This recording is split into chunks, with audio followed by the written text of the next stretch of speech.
I would get a phone call from Bob generally every morning, about dailies and things that he's looking at. And, we didn't shoot the mask in the first couple of days because we didn't need to do it because we were shooting it in chronology. So we were shooting all of Drew with the popcorn and the phone and the knife and the thing.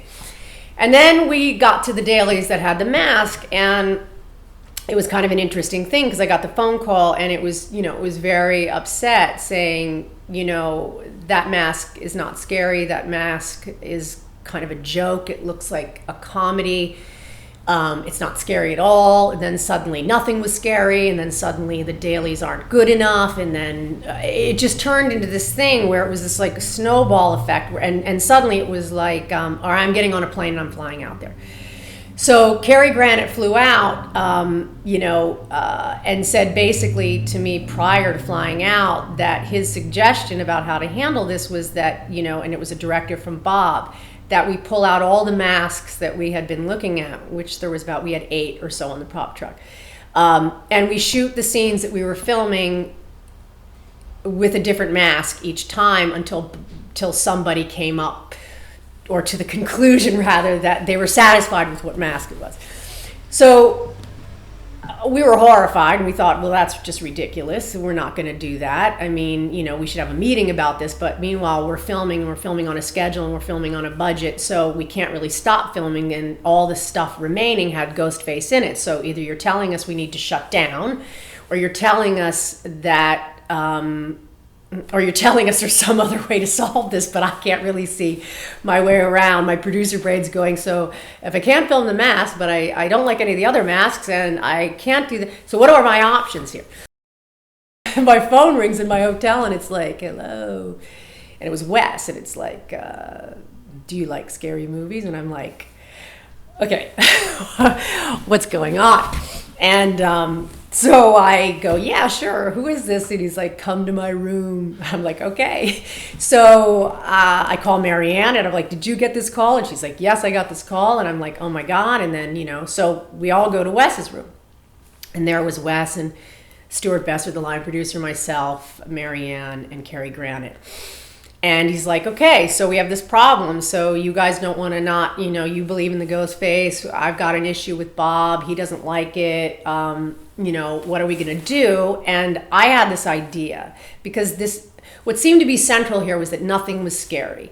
And it was very, for me, it was such a huge deal working with Wes Craven because, I think that he is, he's an incredible director and he's incredible with this genre, and we hired somebody that was completely the best at what they do.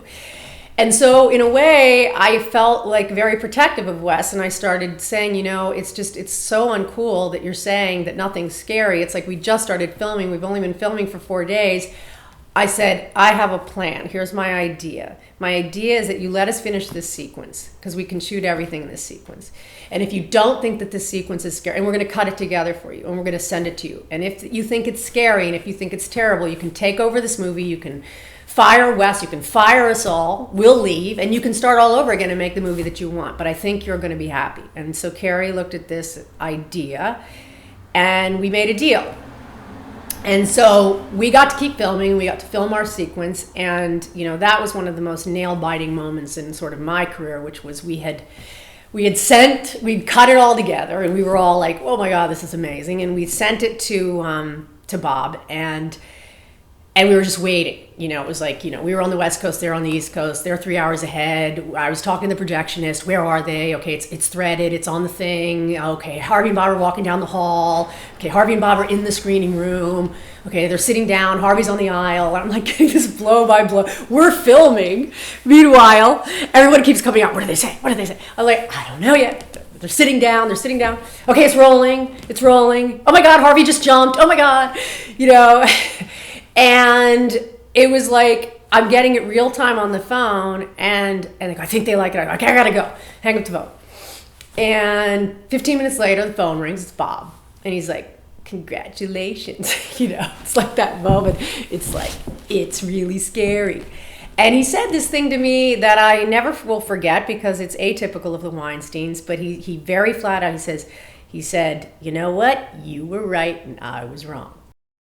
I've always been a fan of Wes's, and you know, it was amazing to meet him and see, like, you know, his true personality. He's so soft-spoken, and he's just such an intellectual, and he's such a caring, sweet guy that it always is just funny to me that he makes such crazy films. But the greatest thing about, you know, once you start working with him is watching Wes watch his own movie, because he gets such a kick out of scaring the audience. He's just sitting there like, you could just totally see a little devious child in him.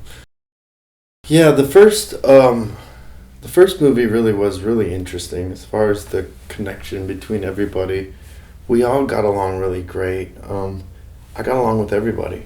It was really it's an interesting time for us all, because we were all, you know, with the exception of Drew and Courtney, you know, this was one of the bigger films that we'd all done, I think, you know, or it had the potential. There was just an energy about it that it felt like things were clicking, and everybody was really at really interesting places in their lives, and it was, you know, musically there was a lot of stuff going on in the world. It was just a really nice, great time, and to be sort of there in Santa Rosa for 3 months, and, you know, running around the pool halls, and, you know, just throwing parties up at this hotel we were staying at. I don't know. It was a really, you felt an energy. Sometimes it happens on films, and typically those are the films that do well, because all the pieces come together. You have a great script, you have a great director, you have an amazing cast, really fun energy together. When those do happen, it really sort of bubbles. I think the amazing thing about Kevin Williamson is that he captured an aspect of sort of like a cynicism of humor of the sort of culture at that time. It's like, you know, the beginning of internet stuff, and, you know, everybody kind of having opinions and being really vocal about it, you know, a little crass. And a lot of that sort of came up, like, you know, the certain jokes within it. The Richard Gere joke, you know, just working off of pop culture and off of, you know, horror films and what we know, and sort of including the audience within the storytelling was really interesting, and the way Wes kind of brought it all together. I think it was perfect timing, and really just, it was great to be a part of. Okay. Let me just say to all of you in California, we're in a tiny room in the Bowery Hotel that is, I feel like I'm in a smoker for like sausage. Okay, here we go. Wes Craven and I enjoyed sushi lunches for a while. And we had great conversations, and just as friends. And then I was asked to be the principal. He asked if I would play that role. And then the company that actually made the movie thought that because I had played the Fonz, it would knock the balance of the movie off. So I was allowed to be the principal, but I was not allowed to put my name in the credits or on the poster or in the bathroom. I couldn't sign like a stall. So I had the most wonderful time up in Northern California. And we stayed at the Doubletree Hotel, I remember. And it was one of the very first times. Now, I have always seen candies on a pillow, you know, little chocolates. It was one of the first times I ever got a warm chocolate chip cookie. I thought that was pretty great. You know, what is amazing is that Wes Craven is a master, truly. So there are directors, and then there's Wes Craven. And Wes Craven is a master of terror, of horror.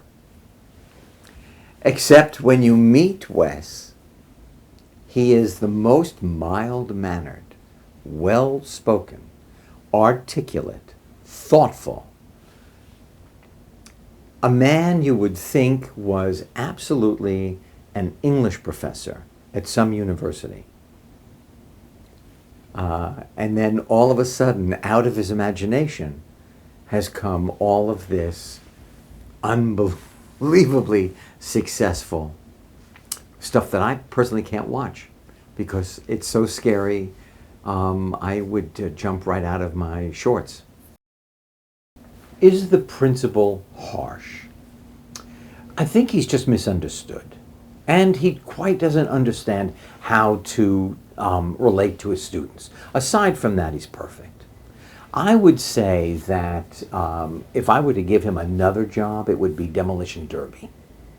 You know, let him crash into cars till his, the birds come home.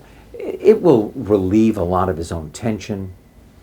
I think that would be great for him. The thing that I loved, and I didn't realize about playing the principal, was that he was a red herring, that people literally thought he was the killer for a while. Until he got his.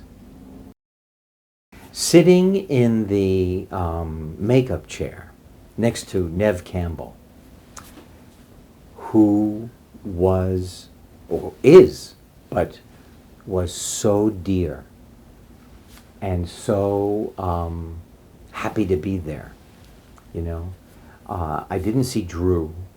She had already shot her stuff, I think. Rosie was there, and what I remember about Rosie was that she painted her dog's fingernails. They were all different colors, I think. I don't remember, maybe she had a pug.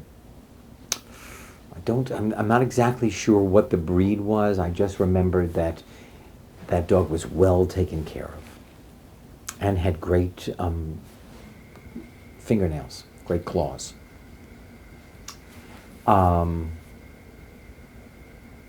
David bounced off the walls in a most wonderful way. He smiled a lot. He was happy, laughed a lot.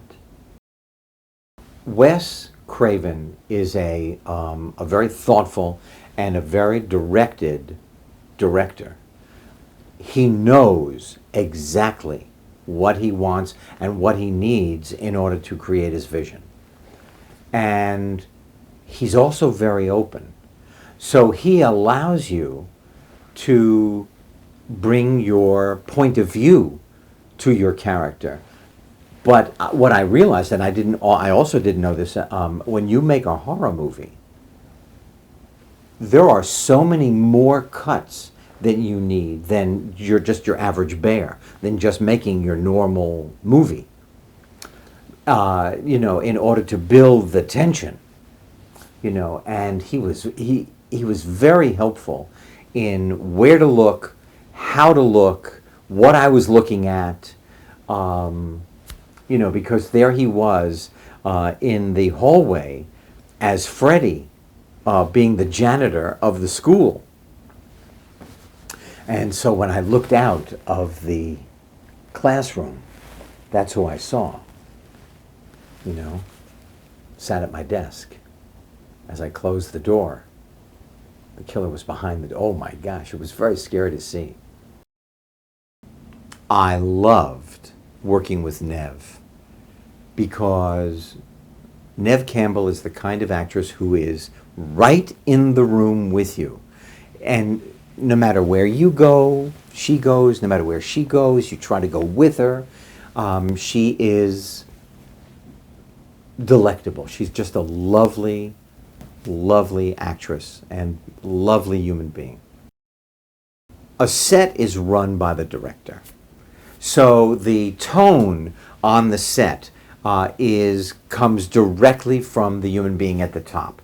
And everyone had great respect for Wes.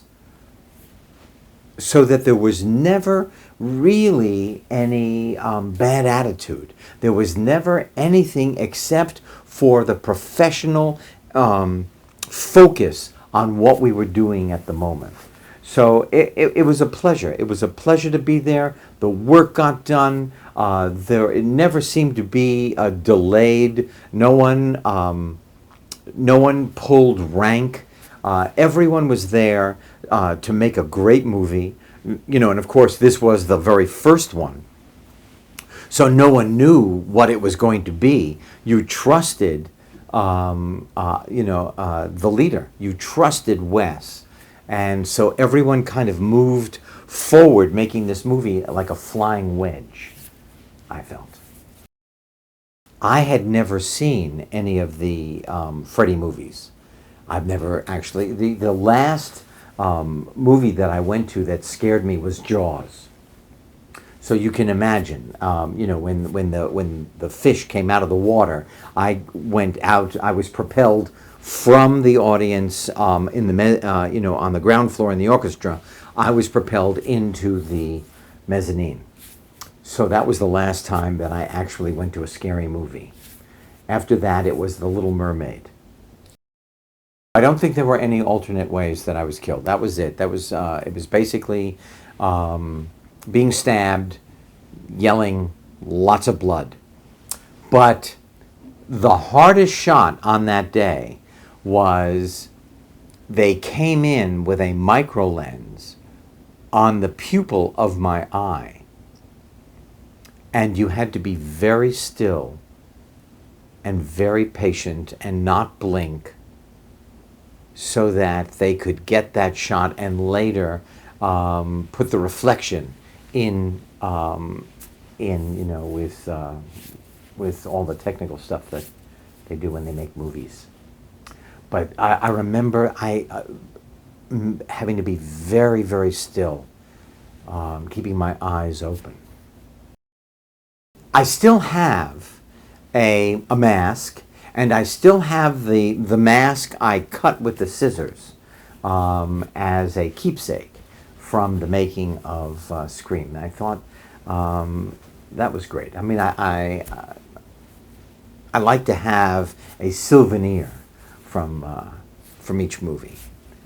But it was interesting because the principal was not scared by the mask.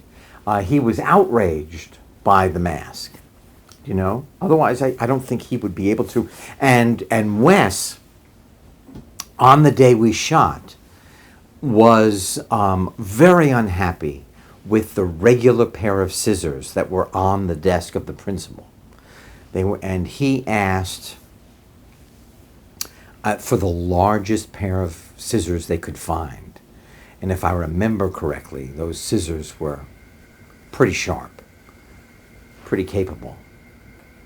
And I had to cut with authority. I believe that was the direction. Don't just cut. Cut with attitude. What I thought was interesting was because I was not allowed to be in the credits, my appearance in the movie was to the first screening audience a surprise. That I just kind of showed up.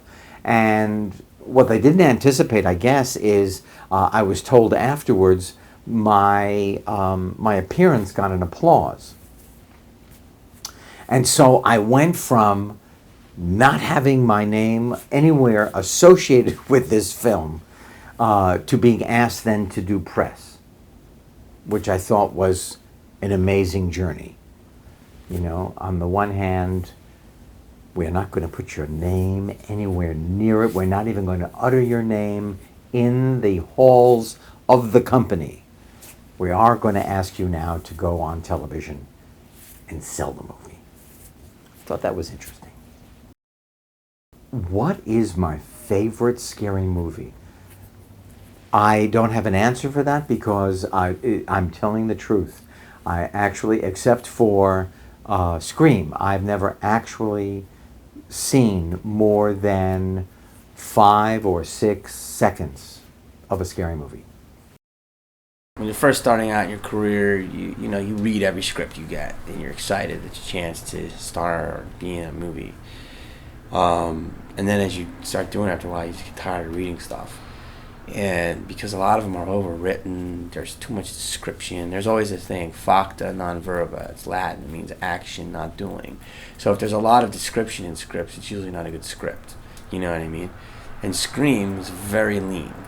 And it had these, characters, and it was in high school.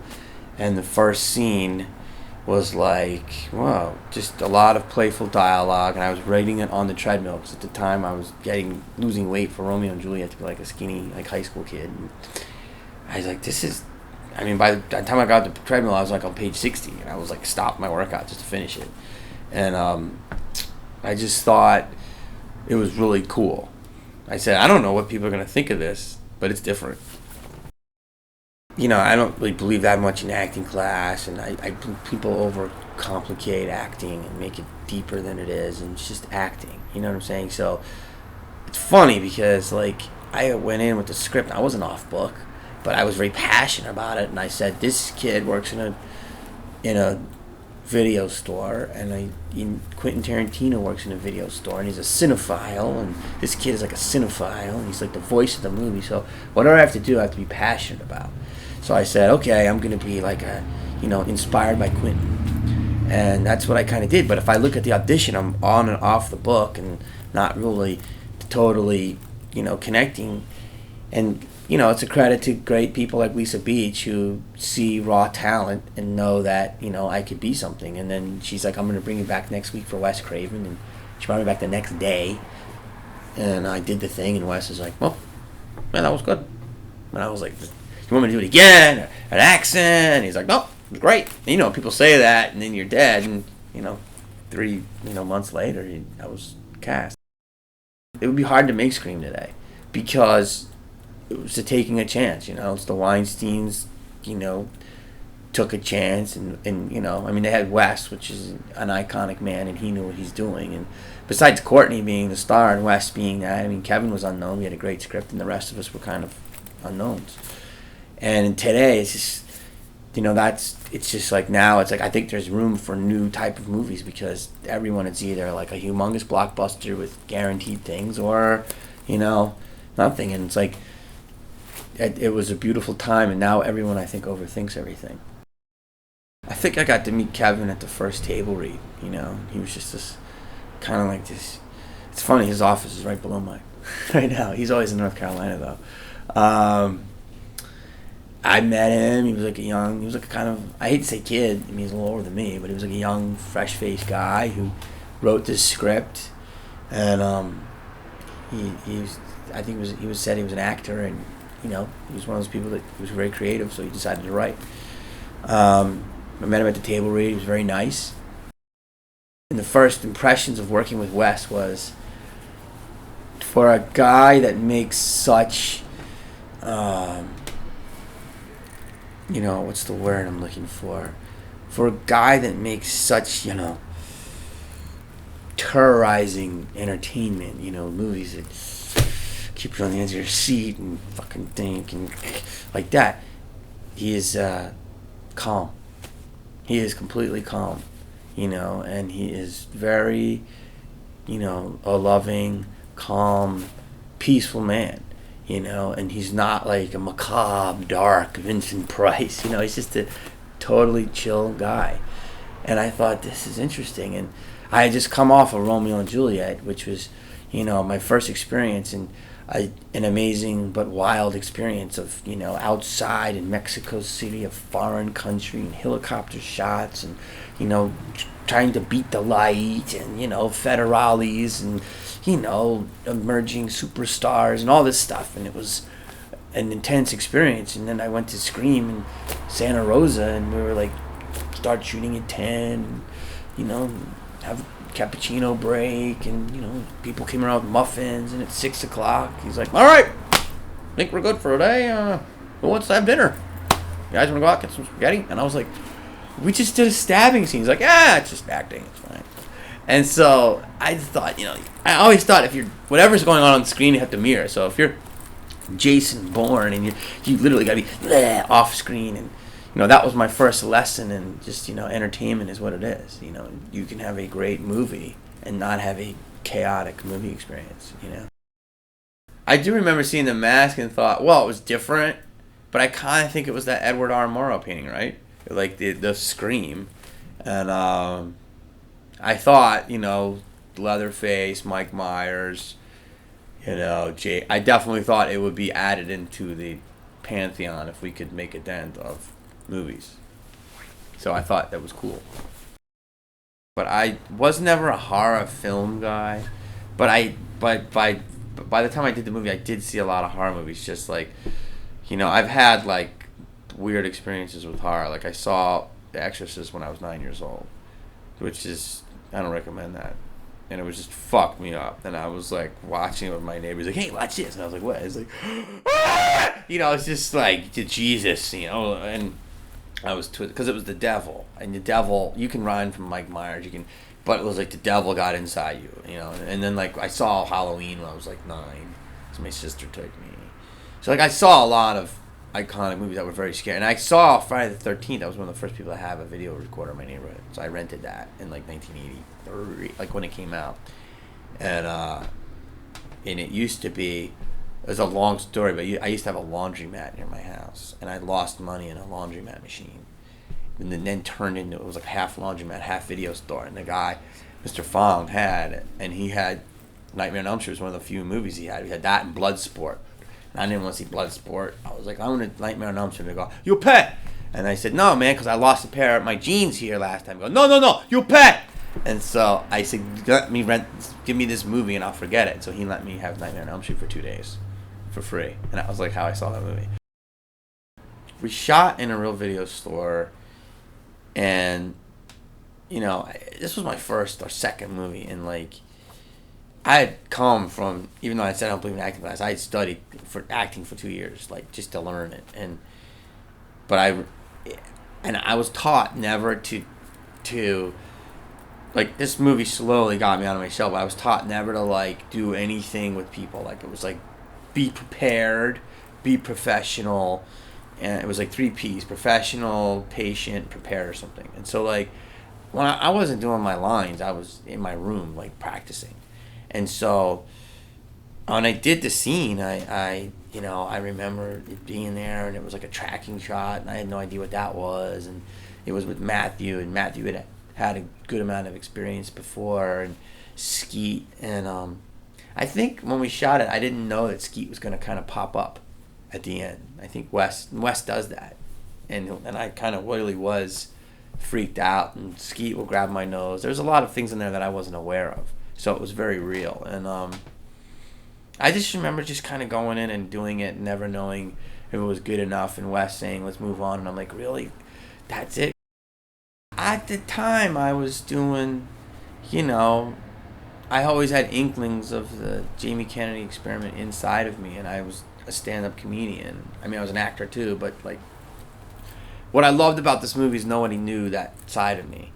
You had to be like a fan of my little comedy that I did. But I had thought, why not bring something different? How can I bring something different? And, at the time, Jim Carrey was just breaking out as the biggest thing on the planet. And I was like, how can I do shades of that? So I thought Randy was a movie guy, and he had a lot of different things. So he was influenced, so he could break into something. And I did it, and then like one time I made fun of Matthew's character, and Wes liked it, and Wes just kept saying, do it, do Jerry Lewis, do that, do this, and I did it. I made a choice. After the movie came out, I started getting recognized, which was great, because that's why you do it. And I went to have sushi, and there was this really cute girl at the sushi restaurant, and she was having sushi, and she came up to my table and she started talking about the movie, and she goes yeah, she goes, I love, she was like a foreign girl, she goes, I love that movie, and she goes, that Skeet Ulrich is really fuckable, huh? And I was like, A, I don't know, because I don't look at him like that, and B, thanks again for just basically making me the gay friend. And she's like, yeah, he's really fuckable. And I was like, thank you. I don't know. And I was like, it's more Yellowtail. Bob Weinstein called me into his office and said, would you do me a favor and just, do this walk-on in this movie? And I thought nothing of it. It was the beginning of my career. I was thrilled to have another job, and I was working with Wes Craven and Nev Campbell and Courtney Cox and David Arquette. It was pretty exciting. What got me to do the part was I was just desperate. I was hungry for a job, and I was working in New York in the theater for free $500 a week, and suddenly I was in the movie business. This was right at the beginning of my career. Cotton Weary was classical red herring. He's the guy that is being set up so that you think he's the killer, and it turns out he's not.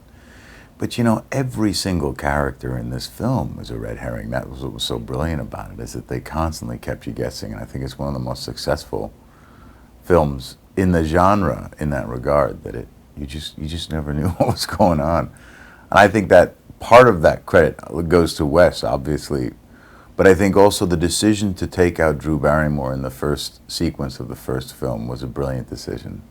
And I think it really just unsettled everybody, and they realized that they were looking at something completely new and different, and that expectations were going to be foiled in this film. It's the scream, It's the painting. It's a horrific painting, and it's a really great idea.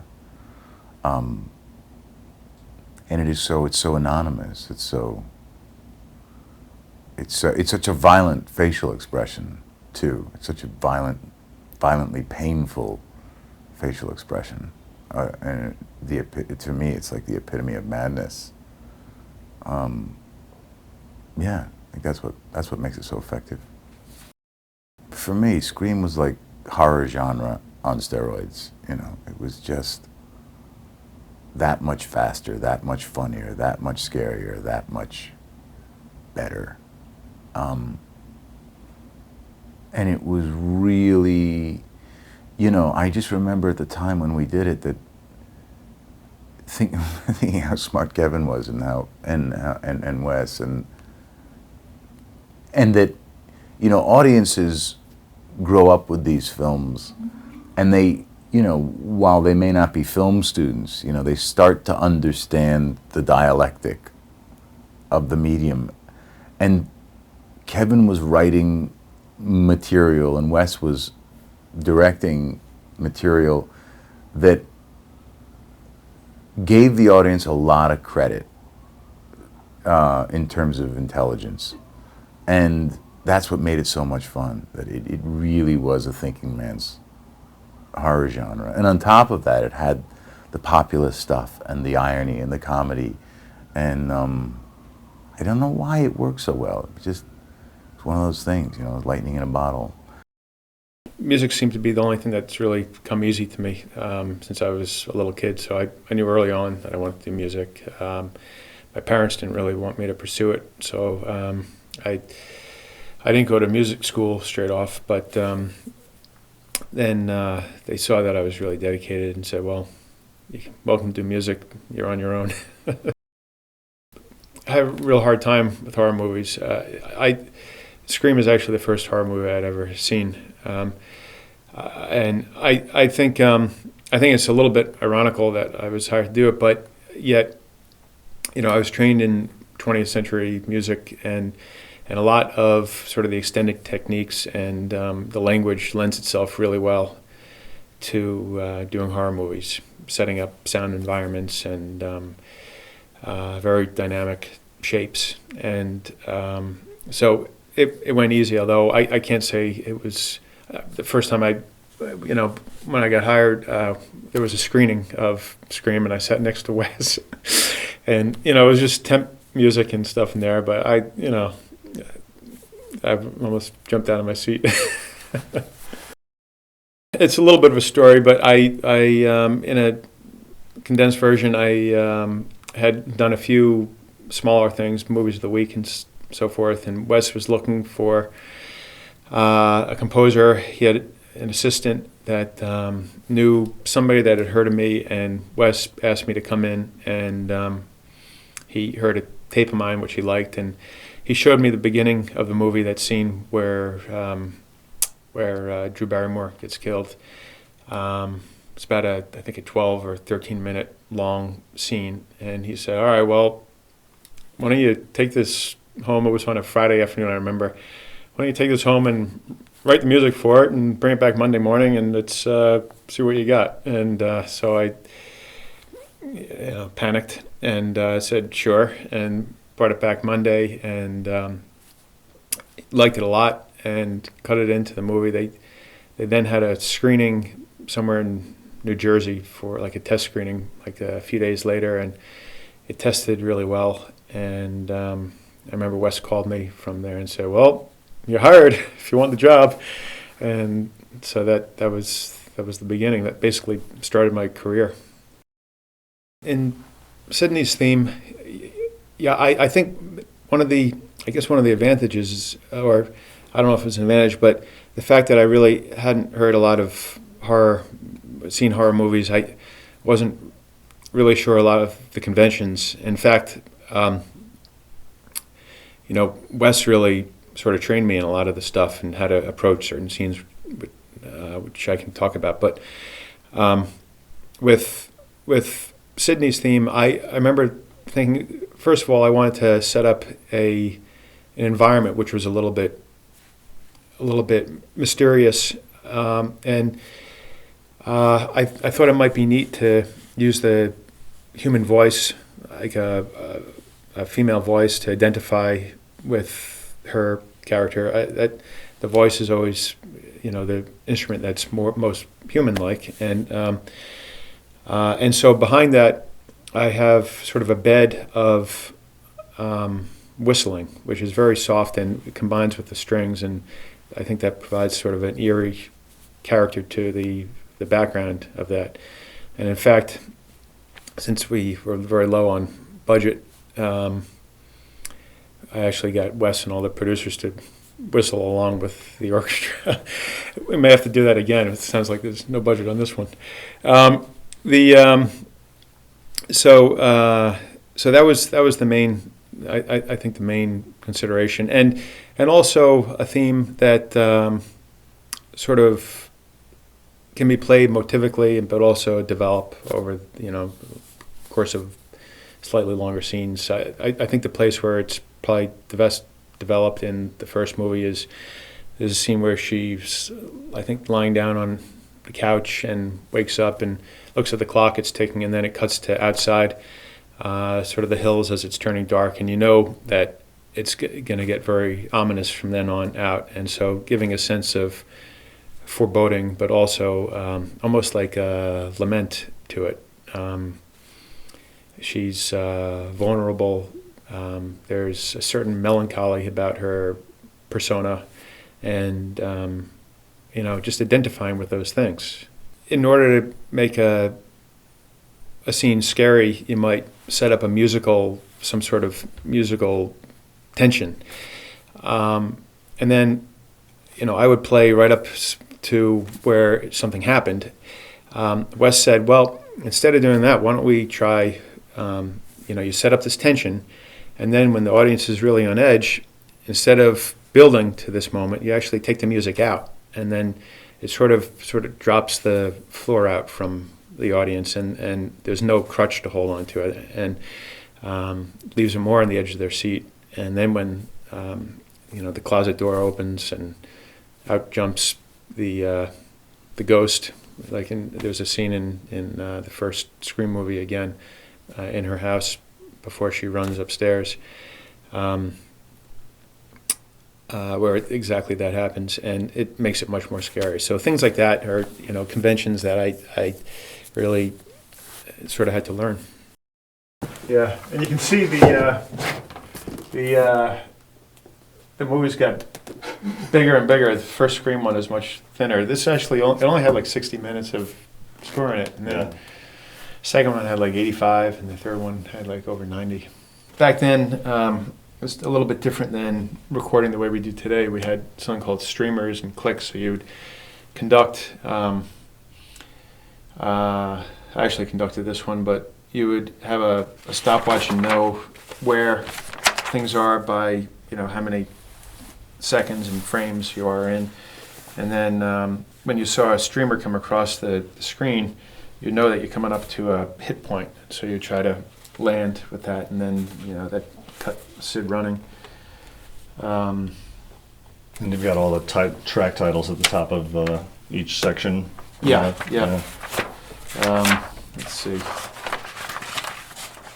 The Sid Stout bathroom scene. There's Mr. Himbry Gets It. These are different titles, and I actually renamed them for the CD. Sheriff and Dewey. Tatum's Torture was when she gets stuck in the garage door. That was actually a really fun one to write.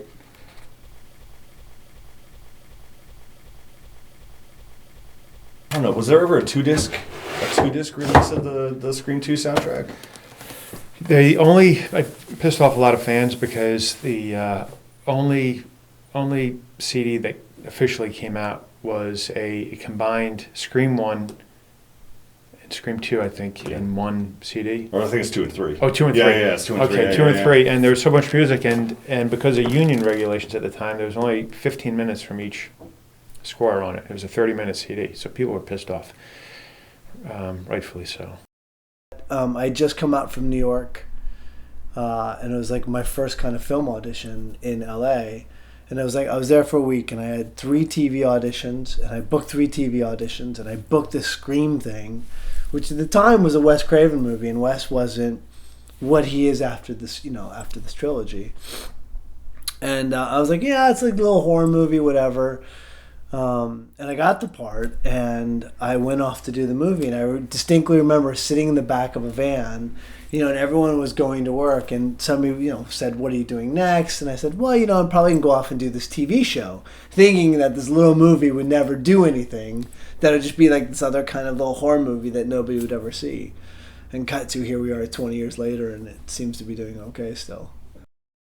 I'll never forget reading the script. I got the script delivered, and I was staying at a friend's house in his back house on this hill in this like little shack. And I remember reading the opening sequence in which obviously Drew gets killed and putting it down because it was so scary off the page. And I was like, I don't really want to read this right this second, and finishing it in the light of day. I liked the character because I got a job. And, it's the funny thing as an actor, you just really want to work. Early on, you really have no choice. You just take whatever you get. And if they had offered me a soap opera, I'd probably still be on a soap opera right now. I just got lucky that I got to be a piece of this little gem of a movie. But, look, it was, to me, the great thing about it was you had never seen this before. You had never seen these. At the end of the movie, the twist was pretty fantastic. And to be a part of that twist was exciting. It's very funny because I definitely remember that sweater being like super blousy. I was like, why am I wearing a blouse? The end of the movie. It's kind of low cut neck too. I know you've got this like really scrawny 25-year-old, 24-year-old neck and spitting everywhere. And, just miserable acting. And it's so funny as I go back and I watch it, I'm like, so bad. So bad. God bless him. I got in one time. There was a sequence in the house where he walks behind the couch, and that's me. To me, I love him to pieces as a man. I think he's a great director. I think he leads with a quiet strength, and I respect him so much. I mean, he's so articulate and so smart, and you watch his movies, and he has a craft about what he does. And it's so funny is that horror is this genre that people look down on all the time. And the reason it continually comes back and is successful is that people sit in the audience and they have a visceral reaction. I mean, they sit there and have a chemical reaction when they watch the screen. And that's not easy to do, to be given a two-dimensional thing and all of a sudden you feel something. And I think it takes a lot to make that happen and to bring that out in an audience. And he's been doing it for 100 years. And it's funny because I don't think he gets the kind of credit he deserves. But he's divine. He's great, and he lets you have freedom, and he has a direction. I mean, that's the thing as an actor. You want to make sure, and you only feel comfortable if you have a sense that the guy knows where he's going, and he always knows where he's going. I remember they didn't have a mask. We started shooting. We didn't have a mask. There was no mask. And it was left to the 11th hour. I mean, I distinctly remember being there when the mask came in. I'm like, what do you guys think? And, it was this little tiny mask. And you're like, what? Isn't that this? You have no, it's hard to remember a time when it wasn't part of our, like, kind of Halloween culture. I mean, you go down now and Halloween, it's, we're a week before Halloween or 2 weeks before Halloween. And on Hollywood Boulevard, all these stores have full Scream outfits. And, we were coming up and, like, they didn't have a mask in the middle of the shooting. Not in the middle, but, right at the beginning. And they found it. And, I mean, I don't know if I'm allowed to say this, but they found it in this little company from, like, North Carolina. And I remember either after the movie or during the movie, somebody said that they didn't buy the rights off of the company in North Carolina. So North Carolina still owned the rights to the mask. This little tiny kind of mom and pop Halloween mask store. And if they're watching this from their yacht in the Bahamas, congratulations. Good for you and mazel tov. I wasn't there. I mean, that wasn't me. I'm not in that TV, which is good. I mean, I did this part, and then they cut to the guy with the TV on his face. Just gonna... Yeah, it's not real. None of it's real. Did you know that? Well, I know that. I mean, none of it's really... they had like a TV. I know, I just want you to know, like, the TV doesn't actually fall on anyone's face, and I know that's going to make you sad as a fan guy, but I'm not dead, actually. This is me. Scary Movie with the Wayans lampooned the end of it that we were lovers, but no, there was never that. Never even occurred to us until afterwards. You're like, oh, yeah, okay, I get it. I could see how somebody would assume that, but no, that was never part of it. Well, the genesis of the Ghostface mask goes back to approximately 4 years before the first movie. I was overseas where where the masks are manufactured in China, and I was working with a small factory owner, and he was an actual sculptor. And he was a mask maker and had become a mask maker because he was actually trying to change from one industry to another. He was in an industry, you may not even know this, Rock, he was in an industry that he was not particularly proud of. And he was having young kids that were getting a little bit older, and he didn't want to go home and tell them what he did during the day. So he went to a business trader who I was working with as our buying agent and said, how can you help me migrate my business? And this fellow said, well, I have another customer, Fun World, who makes Halloween masks that uses the same manufacturing process as you do, which is a slush mold manufacturing process. So I met him, and I said, all right, let's try. And we first had worked on some unusual teeth. And it did well, and he was an honorable man, and so the next year I said, let's try to do some masks.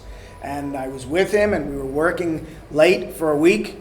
At that point, our company was not as developed as it is now, and we didn't have a team of designers, and it was all whatever we could create ourselves or work with factories overseas that also did some creation. And the maker came with some clay. And he said, okay, what are we going to do? And I said, we're going to make some ghost masks this time, because in the past, the Halloween line had been filled with unidentifiable horror characters, but not really, when a kid asked, who am I? You couldn't really come up with a good answer. Then we had done a series of skulls. Okay, that did well, so I was trying to think of what could be next, and we came out with a series of ghosts. Up to that point, Casper was the only ghost that anybody knew in Halloween. So we said, let's come up with some horror ghosts. And one thing led to another. We actually came up with a series of them, a group of them. And this one, we actually, the maker with the clay started to go. And we would sit, and at that point I was relatively new in the business and really wasn't sure what I could and couldn't do. I started to put my hands on some clay as well, but quickly discovered that I couldn't sculpt. But as this gentleman, Mr. Fuck is his name, F-O-K, started to Good thing you don't have an accent. started to sculpt, and I would say, hey, let's change these eyes. I don't think there's ever been a peanut-shaped eye done before. There's been round, triangle. The mouth was, let's make a little long, like he's moaning and groaning. On other ones, it was, let's make a little hideous smile or a little grin. Where does inspiration come from? Did I know of the movie, of the image, The Scream from Munch? Sure, I've seen it. How that contributed, nobody knows. I received a call that that they wanted to use the mask in a movie. And being just a simple country boy that I am, I said, okay, that's fine. Just be sure that you, in the credits, say Ghostface, courtesy of Fun World Easter Unlimited, our parent company, and send $100. And they did. Then in July of that same year, I was in China, and my father called me up and said, what did you sell for $100? And I told him the story. These people called. I didn't know who they were. They said they'd recognize the intellectual property rights, and why not do a good deed? I said, so what did you do? He says, well, they now want the rights to use the mask in the promotion of a movie. I said, so what'd you do? So as the big shot that he is, he says, well, I got $500 from them. November 1st, we open up the New York Times Art and Leisure section. There's a full page with our mask right there. So they call me a big fisherman. With a very small bait, I caught a very big fish. When we were negotiating and working with Miramax Dimension on this, we started talking about a number of other factors involved, the merchandising aspects, the use of the names, Scream, this and that. And I started thinking that, we really need to have an identity. We have to have a name here. I spoke to Alan and Stanley Geller about it. Halloween has Michael Myers, Friday the 13th has Jason, Nightmare has Freddy, and I was like, oh my God, what are we going to call this thing? It has to have a name from an intellectual property right standpoint, to protect knockoffs. So they let me run with it, and I took off with it. I registered the name Ghostface, and that came about because we were using Ghostface as an adjective. It was the original collection of something called Fantastic Faces, and when we were talking about identifying it and giving it a name, the Ghostface mask kept coming up, and before you know it, the adjective became the noun. And I took steps to register the name, had a designer work on a logo with blood coming off the letters, and to make sure that it was forever one and the same, I went back to the original copyright of this and amended it to where the description said Ghostface.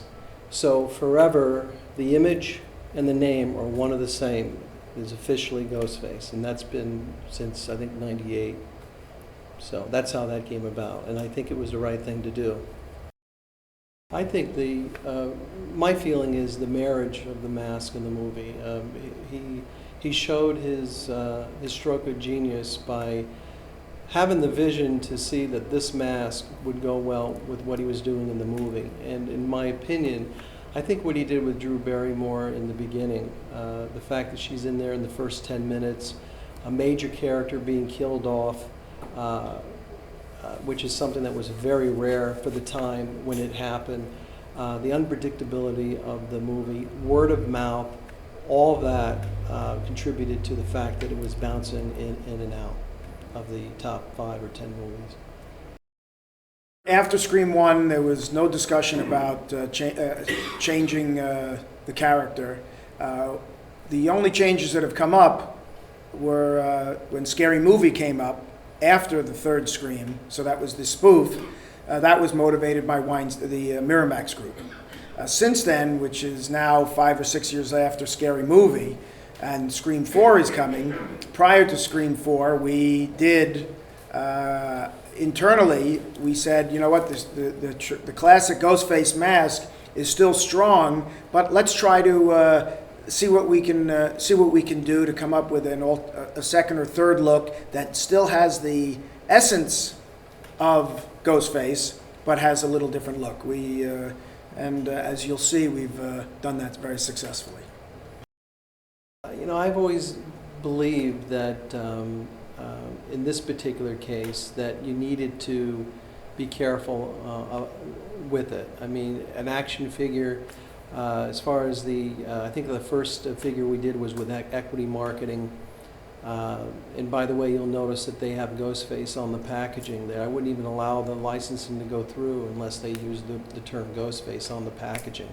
That particular time, everybody was interested in just Scream.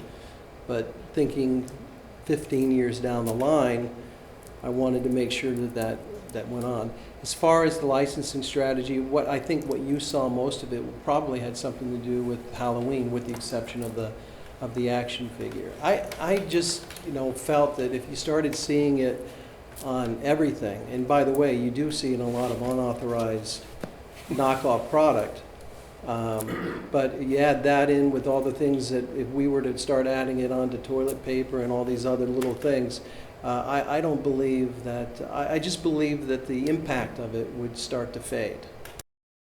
We started having a dialogue before filming of Scream 4. We have communicated with each other on a semi-regular basis throughout the entire filming of the movie and since then also. In relation to the movie, he has been, the word is gracious, courteous, thoughtful. He has just been, I can't express enough the type of guy that he has been. He has been informative. He explained why they need certain props, masks for certain scenes, kept us up to date with pictures from the set, even sent me photos on things that were brought to him to make sure that they were properly licensed from us before he put them in the movie. He didn't say that, but you got that impression when he sends you photos. Are these yours? Are these? So I can't express enough the things that went on during the course of this particular movie. Again, in relation to the movie, I would hear from him on average twice a week. Sometimes it would go a week, but then I'd hear from him 3 or 4 times about something. He did a lot of night shooting, and I'm just so impressed with him as far as the courtesy he gave to this company during the filming of this movie. Well, Fun World has been around for 50 years or more. We're major in the Halloween business and the Easter business. Ghostface is an important part of our company. The company holds many other patents and assets that will keep it going for hopefully another 50 years. I said we're 3rd generation. There's a 4th generation waiting to come on board. And Ghostface will continue to be an important part of our company. We are poised to continue to be leaders in the Halloween business, in the Easter business, and in whatever product categories that takes us. I think that the future of Fun World is solid because of the people that we have here. Not only the people who own it and run it, but the people that we have here. We have a great team here. People that can multitask in more than just what they do for their main responsibility. And you have people like that who have been here and are loyal for 30, 40 years. It's not only a credit to them, but it's the strength of the company. Scream 1. Scream 1, Drew Barrymore. Big Drew fan. Yeah, she, you must have read that, right? Yes. I'm still waiting for her to say, I follow you on Twitter and you make me scream. Scream 1 came out. Me and 3 designers went to the local movie theater, and under my shirt I brought 4 masks, Ghostface masks. So when the movie ended, all 4 of us stood up with the masks on in the movie theaters, and you should have heard the screams. Usually at the end of a horror movie, there's silence when it ends. This one, there was noise. But the 4 of us stood up with the Ghostface mask. You should have seen people's eyes pop. I have a story that I've told a few people, including Wes and his lovely wife Aya, in the car coming from the airport to the hotel in Vegas. That was in '97, Halloween. I got a Ghostface costume. I lived in a townhome at the time, and you know how the units are separated about 8-10 feet apart? Well, I put on a costume and was out there as a mannequin. And I stood between bushes that were about 3 feet high and the brick wall, and I was just like this. And kids were coming up as my wife opened the door to give them their treats, and it was fun listening to their comments about the character and things. And of course, these 3 boys come by, about 11, 12 years of age, and their parents were about 60, 70 feet away from them so they could make them feel they were on their own. And there's always one guy in the bunch. They went up to the door, and the one kid went up in front of me. He left them, and he starts poking me. Oh, look at this piece of crap. And he's poking my arm, my stomach, my legs, and he's making all these remarks, and then all of a sudden, I put my arms around him. He started flailing and screaming, and I forgot about the bushes, and I fell on top of him. And I tried to get off of him, but he was moving his legs and arms so much I couldn't get off of him. I finally got off of him. I tore my mask off because I was like, oh my God, I got a lawsuit.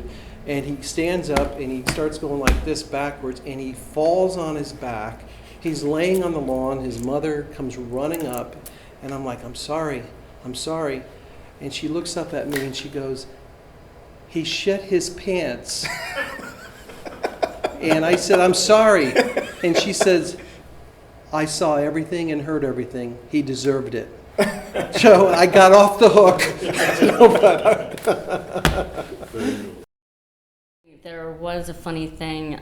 The 2 set designers, really sweet ladies, lesbians for sure, and they had in Tatum's room posters of the Indigo Girls on the wall, like rocking out. And Indigo Girls are cool, great musicians. I don't think Tatum would have had the Indigo Girls rocking out. And so I saw it, and we were going to shoot in like 10 minutes. And I said, I'm not going out like that. And so they said, we have no clearance. And I said, can you please just get me a bunch of kitten posters? So they quickly went out, and I have like one of those like kitten, like hang in there, But I actually thought Tatum would probably have kitten posters on her wall. I also requested, I pretty much dressed myself for the entire thing because I wanted her to look kind of wacky. And I remember the costume designer attempting to put me in overalls and white chunky tennis shoes, like the kind that were all stacked. And I remember her saying, these are very now, and I said, they're very never. I do remember that. She probably didn't like me either, but I don't care, because on screen, you would just look at somebody and say, wow, they look like a dork with white chunky tennis shoes. Nobody's going to think, oh, costume designer. I don't know if this stuff is too rude to keep. I'm not even being rude. It was just, so the night before we shot, I went and shopped for quadruplets of every outfit. And I needed some for stunts or this or that or the other. So I was like, do you have one in a size 2 and a size 6? And I was at the Santa Rosa Mall until closing time, and I had to get up at 5 the next morning to shoot. Grabbing all my bags, running out there. And so yeah, my fashion was strange, to be sure, and not like my own, but I thought it was very Tatum. You can see the space right here. I'm looking at her freaked out, but I'm also like, God, we both have a horrible hair color, don't we? It was interesting because while I had the hair color, It was like every plumber in the world wanted to go out with me. It was a very interesting demographic of people I attracted with that hair color. You learn.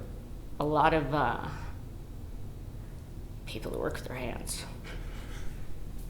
Gaffers, And electricians. Nobody that I would have liked to have gone out with, they would literally just kind of look like I didn't exist. With that. I was like, oh. And then I thought, I understand it's such a hideous hair color. Yep, fair enough. Wes is, I had always wanted to work with him again. Except for I don't do horror movies, really. But I've always wanted, let me put it this way, I've always wanted to work with a director like Wes again. Somebody who just was fun but gentle, and the crew doesn't have to have a whip cracked over them in a nasty way. And if you are good to your crew, they will work very, very hard. And everyone loved him and worked very, very hard for him. That's what the lady did for her. Oh, Isn't that amazing? She did such a great job. Oh, that's cute. And she threw in an ant. I think that must just be for the bug. Either that or scale. There you go. Or scale. The bug was tiny. Oh. She was on sale twice. She had 2 big red X's for her price. And I got her the night before I went to do the movie, and I had never had a dog, and I had no clue what the hell I was doing. Oh, it's cute.